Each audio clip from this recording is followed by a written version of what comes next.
Hello, mambo. It's been ages. I know it's been a lot. Merry Christmas and Happy New Year. Sasa kabla hatujamaliza mwaka, tumalize na hivi viporo. So, here it goes. Hili lilikuwa ni moja ya pishi ambalo nilipika this Christmas and I'm grateful my family walifurahia sana. Hiyo ni nyama ya kuku ambayo niliandaa, nilichukua nyama peke yake, nikaweka na hiyo kitunguu saumu na tangawizi and then nikaweka na hoho, nikasaga. After kusaga nikaja nikachanganya na carrot kama ambavyo umeona, nikaja nikaongeza na homemade spices, homemade paste, alafu nikaongeza na yai. Unapata mchanganyiko huu hapa. Then after some time nilivyoacha vika marinate, nikaandaa sasa hichi kitu. I don't know what we should call it, sijui kwa kweli.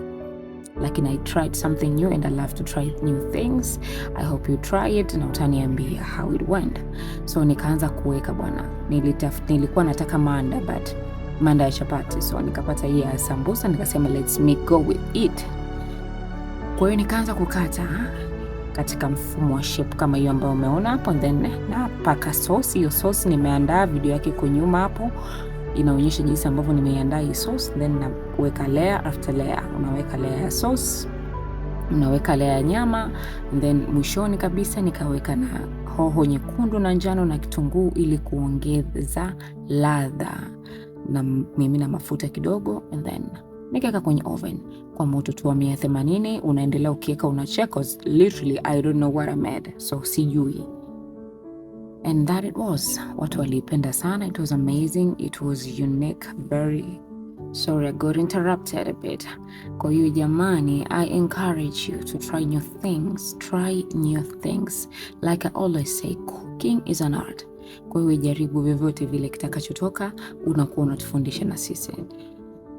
I ate, nilienjoy kichakula mimi na familia yangu like I said. Tumekula na vitu vingi sana, enjoy, tumefurahia. Our Christmas was all about family, praying and food.